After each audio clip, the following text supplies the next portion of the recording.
Himalayas and the Tibetan Plateau contain Earth's third largest reserves of ice outside of the polar regions.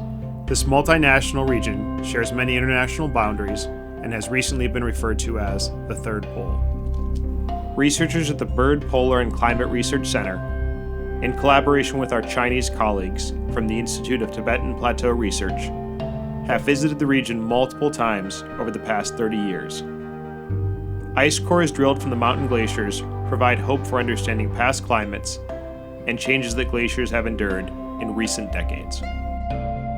Third Pole scientists are studying the anthropogenic depositions originating from European and Asian countries.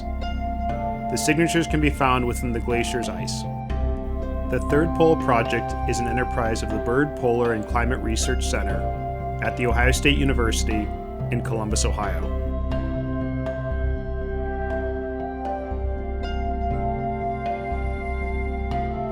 The Third Pole research sites are located on 5 glaciers throughout the Himalayan plateau.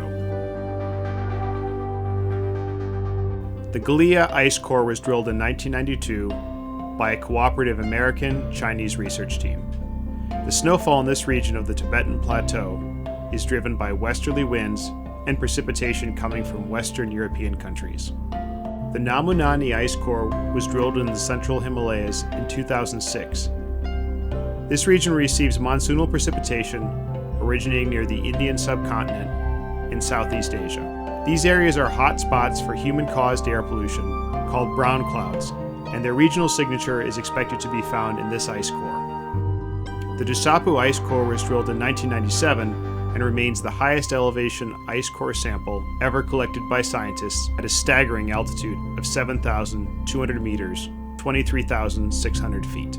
2 cores were drilled at this site that receives over 1 meter of precipitation each year, originating from the Indian Ocean. The Purugangri ice core was drilled 15 years ago, and it receives precipitation from both the westerly winds and the monsoon-dominated south. This core will help decipher whether or not pollution contamination can traverse the highest mountain range in the world. Finally, the Dunda ice core was the first ice core drilled from the Third Pole region almost 30 years ago during the first American-Chinese ice core drilling project. This core is the northernmost research site for the Third Pole project and may be affected by trace element contamination from eastern China. Drilling the ice cores from glaciers located on top of some of Earth's highest mountains is one of the most challenging aspects of the research. An expedition site must be set up and maintained for each drilling operation.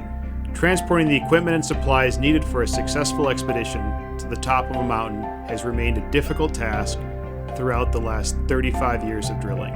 These sites are often located well above 18,000 feet in elevation. Drilling can last for weeks, and the campsites are completely self-sufficient. The Byrd Polar and Climate Research Center has designed its own lightweight drill system to acquire the ice cores. The drill is designed to capture about 1 meter of ice at a time, and sometimes researchers plan to drill through hundreds of meters of ice. This process is long and repetitive.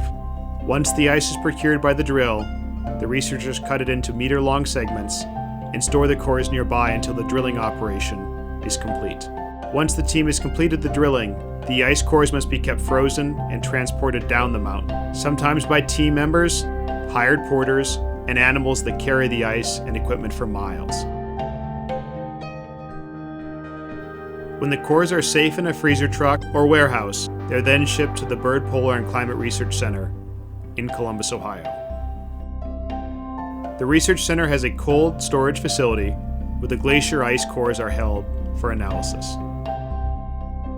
This storage facility, where the temperature is kept at negative 30 degrees Fahrenheit, currently holds more than 7,000 meter-long sections of ice from more than 50 expeditions around the world. The lab researchers search through the multiple storage freezers for the section of ice they need for analysis, and move it into the research freezer lab, which is a more comfortable 25 degrees Fahrenheit. The cores found in this cold storage facility represent thousands of years of climate history in the form of ice. Many of the ice cores act as a permanent archive of ancient climates throughout the world, and these archives will potentially never be duplicated due to the rapid rates of ice loss in tropical glaciers around the world. The ice cores are removed from their containers and placed in a backlit table for their initial investigation. This is where the identification of visible annual precipitation layers, dust layers, and vegetation fragments, and the remains of noteworthy natural events, like volcanic eruptions, are first established.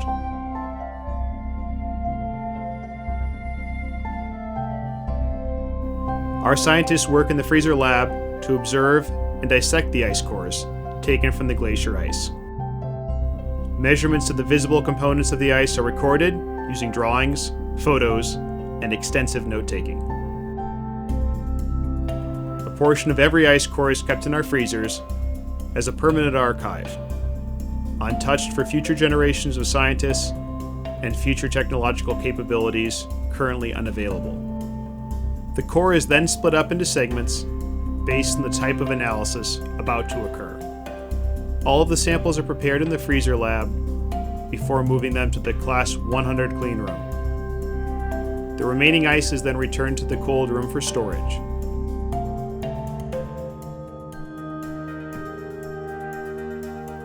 Once in the clean room, the ice samples are triple rinsed and melted using ultra-pure water. The Byrd Polar and Climate Research Center then uses ion chromatography, mass spectrometry, stable water isotope analyzers, and a dust particle counter to analyze the many different components of the ice. The ice samples are prepared, separated into small portions, and melted in the clean room that has an incredibly efficient air filtration system. We don't want samples to be contaminated by particulate matter floating around in the air. Small amounts of the melted ice water is then used for analysis. We are attempting to measure very, very tiny concentrations of many elements. The dissolved constituents of the ice are the major cations, such as sodium, magnesium, calcium, and potassium, and the major anions, like chloride, sulfate, and nitrates. And these are measured using ion chromatography. Dust particle and trace elements from anthropogenic emissions and depositions are analyzed using a different method, with both the composition and the concentration of these elements using mass spectrometry. The Byrd Polar and Climate Research Center is able to analyze the elements trapped within the ice samples down to very low concentrations. It's possible for the mass spectrometer to analyze the concentrations of most elements in the periodic table. But a particular group of 30 trace metals and elements are targeted, including lead, zinc, aluminum, and cadmium. The molecules from the ice are atomized into ions within a plasma and accelerated through the mass spectrometer. It then uses electromagnetic fields that exert forces on the charged particles to separate and measure the concentrations of individual isotopes of those elements found in the ice samples. Many of the targeted 30 trace metals and elements are released as pollution from anthropogenic sources and are toxic for the environment. The goal is to decipher the amount of these elements, going back through time using the different layers of glacier ice from the Third Pole research sites as a recording system.